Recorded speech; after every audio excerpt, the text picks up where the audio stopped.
Hey, don't waste the chaos, listeners. I'm your host, Kerri Roberts, and I'm so glad you're joining us today for my first ever interview episode. I'm so pumped to move into the expansion of the pod. I have some amazing guests lined up to join me every single month, and I'll continue to bring you the singular episodes of just me as well. I'm so grateful you're on the ride with us as Don't Waste the Chaos continues to grow. Today, I'm being joined by Cody Cummings of Tesseon. Cody was born in Florida, but moved to Missouri at a young age. He attended the University of Missouri-Columbia, where he studied business. He now resides in Wentzville, Missouri, with his fiancée, Leah, and their two children, 3-year-old Noah and 7-month-old Cora. Cody is a busy guy. He is currently a senior business consultant with Tesseon. Additionally, he's a member of the Greater St. Louis SHRM chapter. He's been involved in the HCM, which means Human Capital Management for you non-HR folks space, for around 3 years, and has been successful in helping organizations evaluate their current internal processes and systems. In 2023, he assisted over 70 organizations comprising of 3,500 employees in improving their internal systems and processes utilizing Tesseon's services. In Q2 of 2023 alone, he contributed to Tesseon's growth by 40% in sales, and then knocked that out of the park in Q3 by 60%. In his spare time, he's very involved with his local church. He serves on the production team, handling the lights and cameras. He is also the founder of a celebration of life and recovery group within his church, where he supports those struggling with substance abuse, sexual abuse, dietary shaming, PTSD, anger issues, and domestic violence. The first time we met, we really hit it off on both HR and our spiritual lives. So I'm so pumped to have Cody joining us on the pod today. Let's jump in. Cody, welcome to Don't Waste the Chaos. No pressure here, but I don't think I mentioned to you that you're my very first ever guest. How do you feel about that? Well, I appreciate you having me. It's always a privilege to share my knowledge in any industry and connect with individuals. So.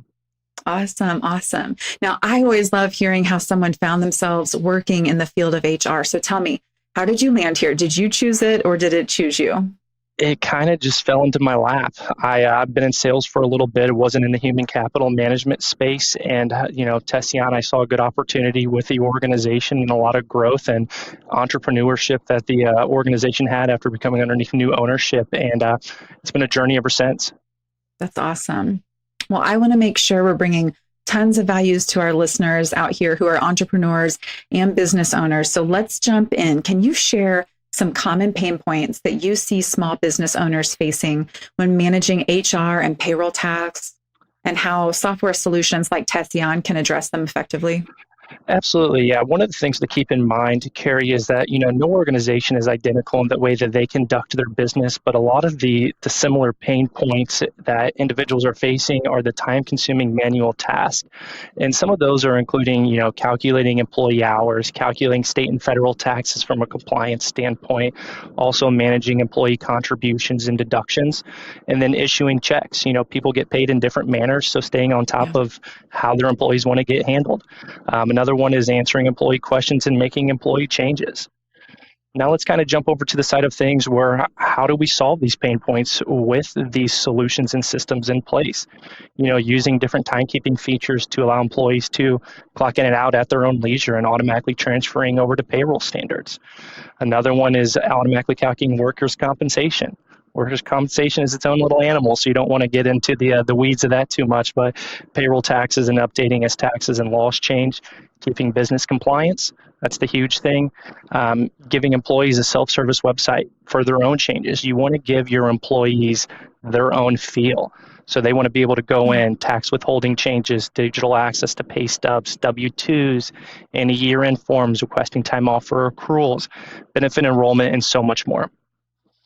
Yeah, that is a lot. So it's huge to be, and I talk to my clients about this often, it's huge to say, okay, I'm ready to do this, but now what do I do? So what key features should small business owners look for when they're selecting an HR and payroll software so they can improve efficiency and make sure that they're staying compliant with regulations?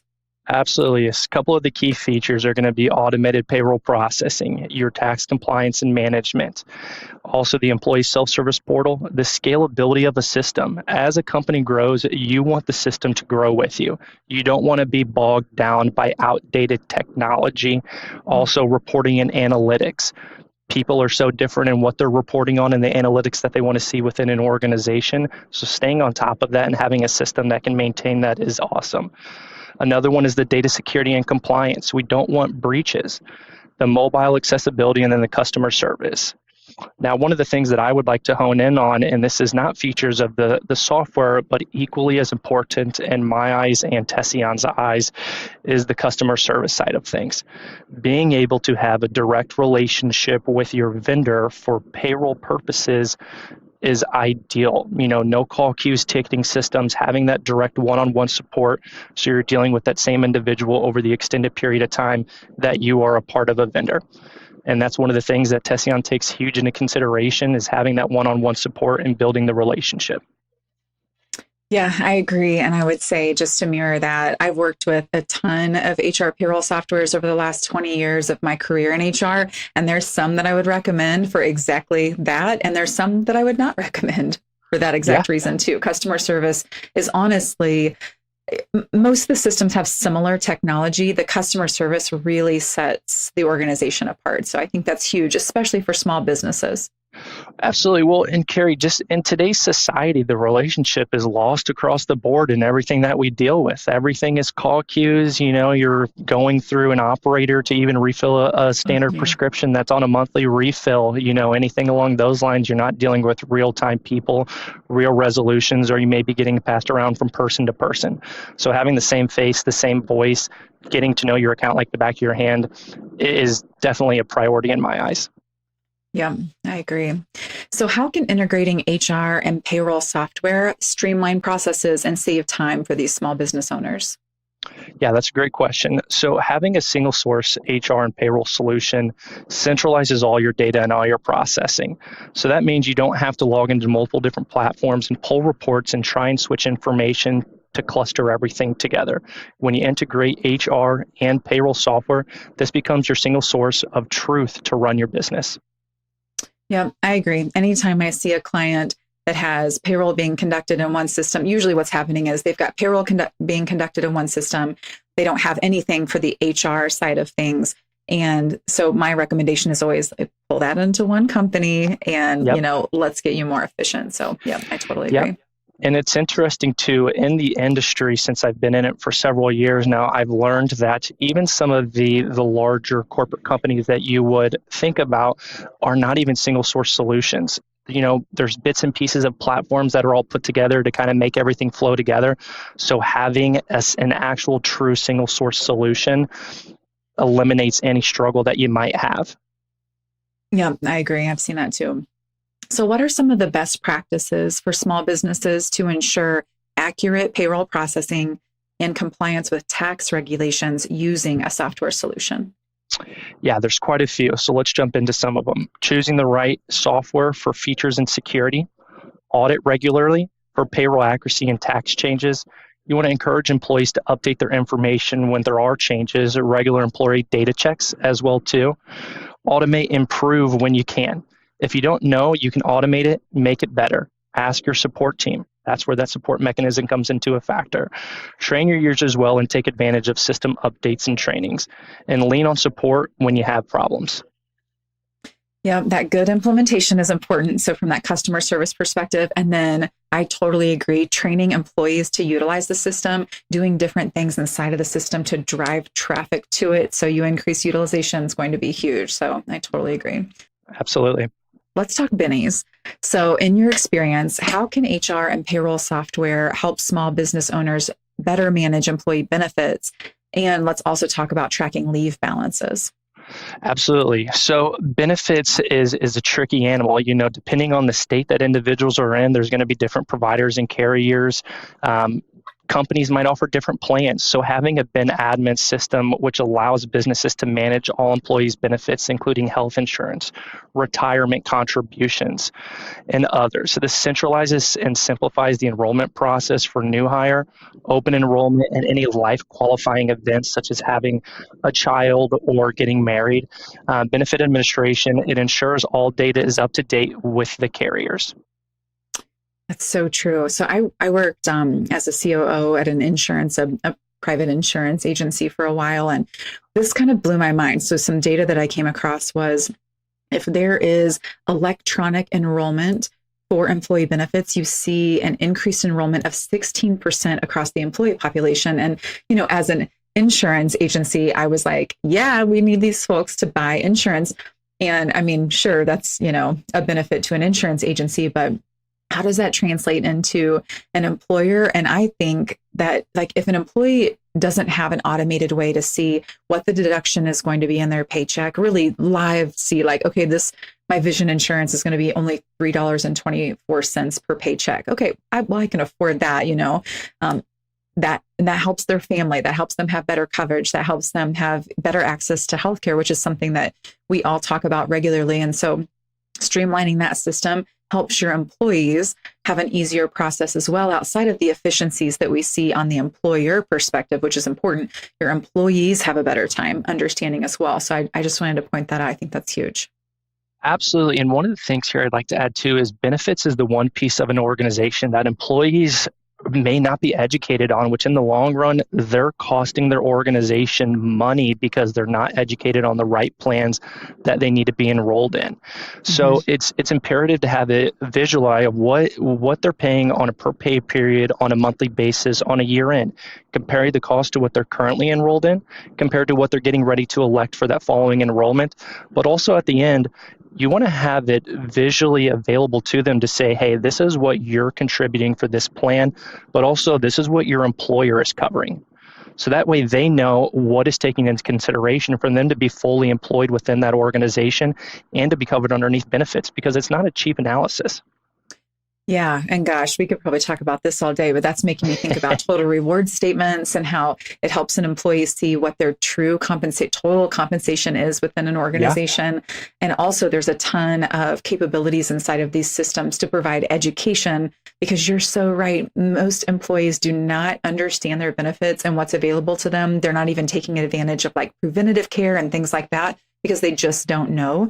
And so providing that piece and then ongoing continuation of the information is so important to help employees know what they're signing up for and how to get the most out of their spend.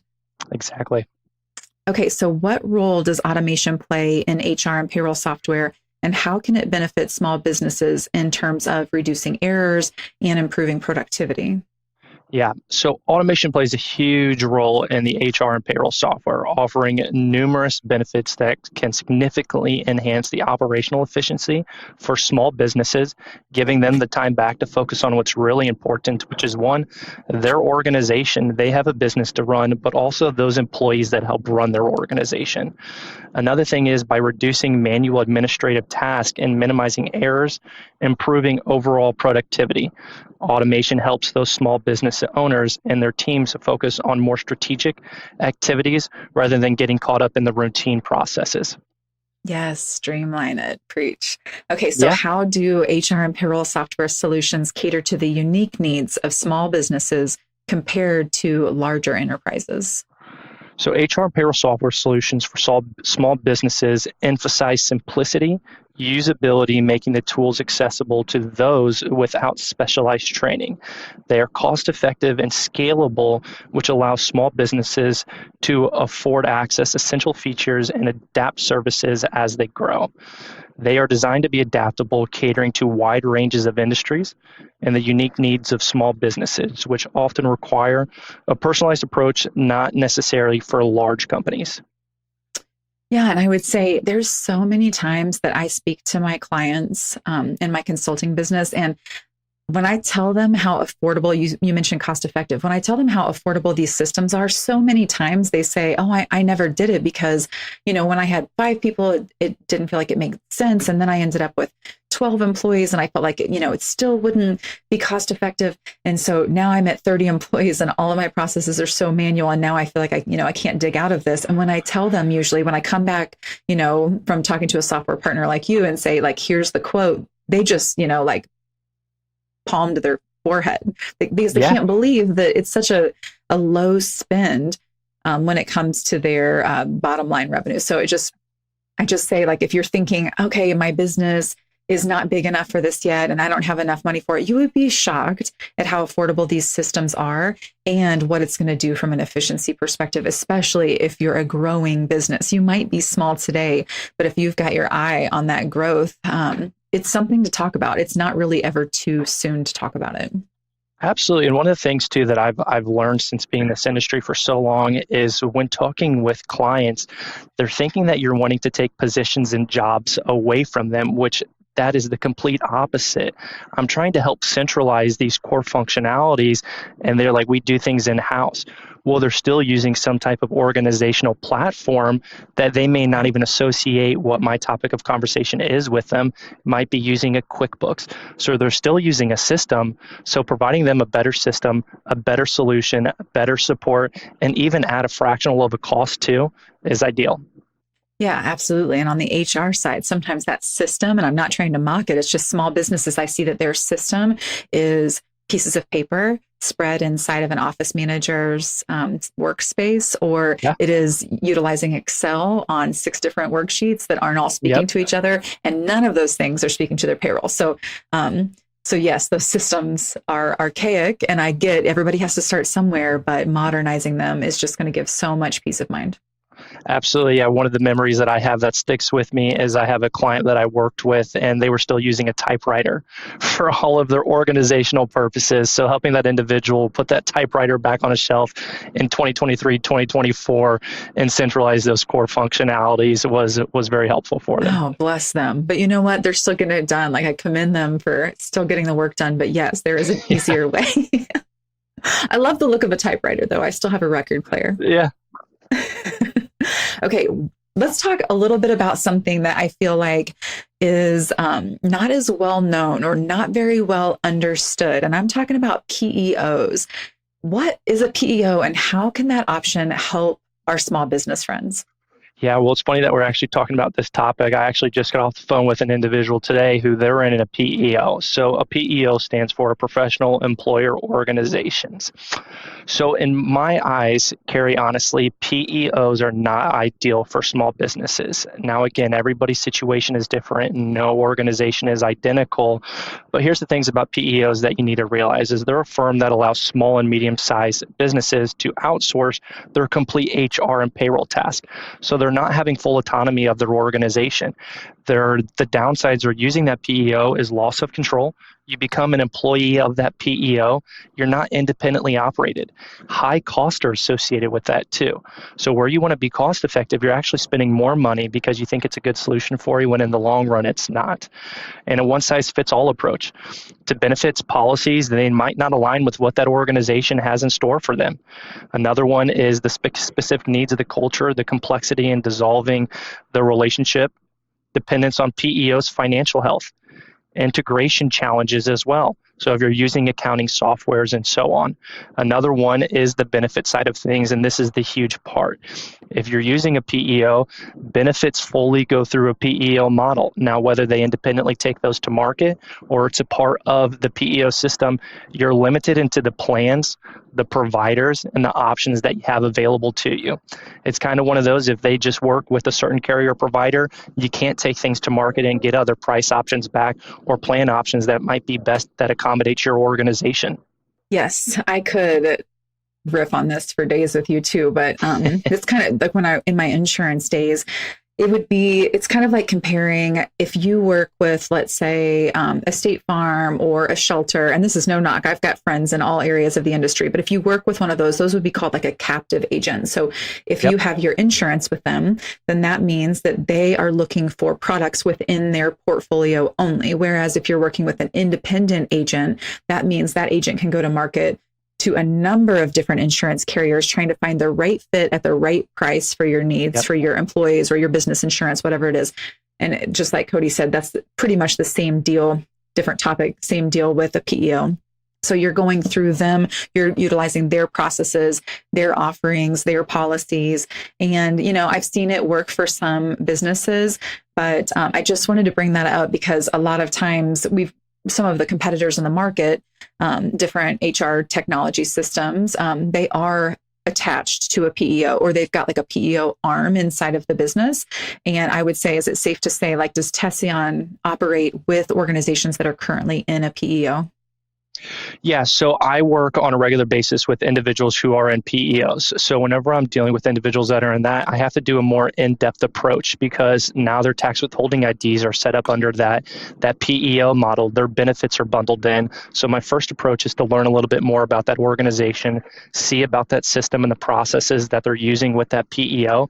But then I want to take a deeper dive into their benefits. So I want to get together with my benefits partner. Let's look at what they are, what they have, what they're enrolled in, if they're independently, if we can take things to market. And that is the first, ideal situation, is to look at the benefits and then take them off of benefits to doing a BOR. But having an exit strategy is imperative. So when he mentioned BOR, that's broker of record. And so essentially, if you are with a PEO that you're attached to insurance, you can make that change and like mid-cycle, so you don't have to wait until renewal. You can just make that change mid-cycle and automatically change the plan. So are you saying when you're talking to a prospective client, can you partner with them still with Tesseon, or do you essentially try to help them untangle that relationship to move on to Tesseon's platform? That's a great question. I typically try and help them untangle. Now, a lot of the things that you get caught up with is the information that PEOs are actually withholding from that organization that you're working with because they don't want you to come off. So accessing those reports is hard. Getting any of that tax information back is difficult. Those quarterly reports, the 941s. We also have to go through of resetting them back up because their tax withholding ID might be underneath that PEO. So completely resetting them up to be independently operated. Yeah, makes sense. And I want to say, just from a Salt and Light Advisors perspective, we do have partners that have PEO options. I've got clients that are involved. I'm not saying they're a horrible thing, but I felt like it was important in this interview to let Cody talk about a different perspective because I see that as well. In the past, I had never encourage anybody to go to a PEO for a number of reasons. Again, my background, I've got some insurance in my background, so it was a different perspective from an independent agency. I'm not saying they're a horrible thing. If that's a choice that you make, then, just make sure it's the right thing for your business. But just know there's partners out there like Tesseon who can help you kind of dig through that process as well if you're wanting to end that and move on to another platform. So there's always multiple options here.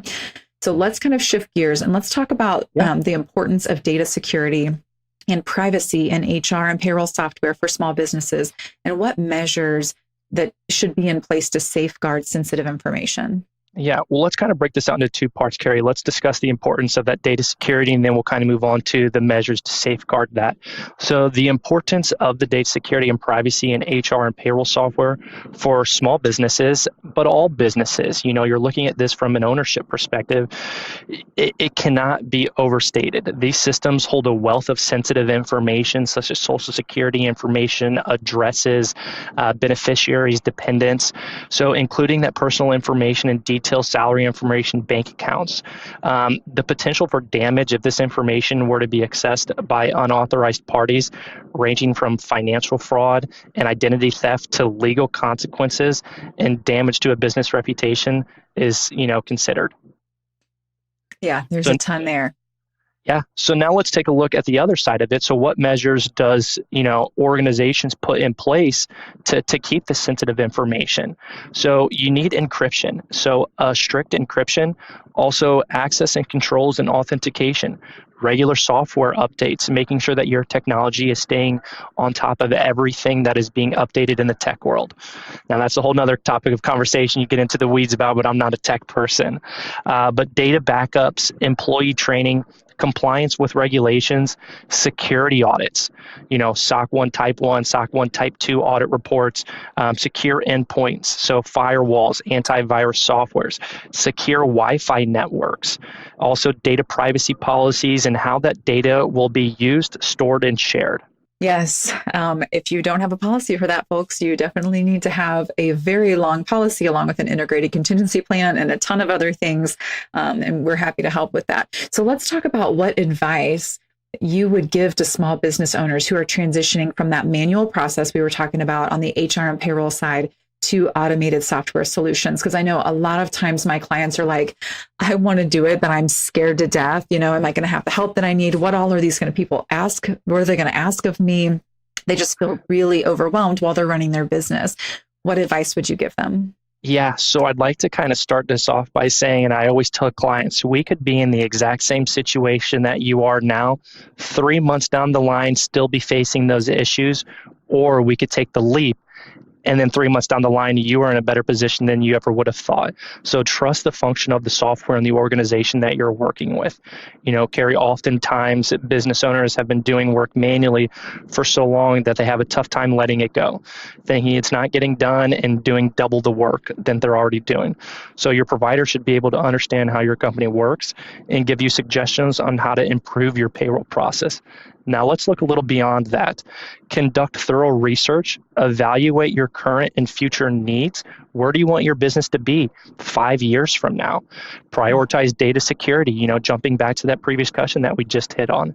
Plan your transition, ensure your proper training, cleanse data before migration. That way we're getting the most accurate information into the new system that you might be migrating to. But communicate with your team, demo the system, seek the support, and then adjust to the changes that you're making. It's so true. And actually, I never got into HR consulting to help with software implementations, but it is something I've found myself doing over and over again, whether it's partnering with an organization to go out for RFP to get bids from software companies and then ultimately helping them implement. And I would say I have done implementation with a number of different organizations. And when Cody talks about customer service, that is key, whether it's me doing it on your behalf or somebody in your organization doing it for you. Having a partner, a consistent partner, not just a call line that you're, pressing 7 and hoping to get somebody. Having somebody there for you is clutch because it is, it's a complicated process, but it can be so much easier if you have somebody with you with regularity stepping through it. And I would say that's been my primary goal. Right now, I've got a client, for example, that they're getting ready to go down this path and I'm helping them vet systems. And then after the systems are vetted, I'll bring a proposal back to the group and make my recommendation. But in the background, I've got their office manager, kind of admin person, taking all of her paper files, scanning them in so that way they'll be prepared to upload to that one true data source. And, I'm talking to their insurance broker so that way we can get all of that set up. I'm working through their performance reviews so that way that is just something that we can upload and set up. And so there are ways, whether you do that internally or getting an external partner like Salt Night Advisors to get involved to make this an easier process.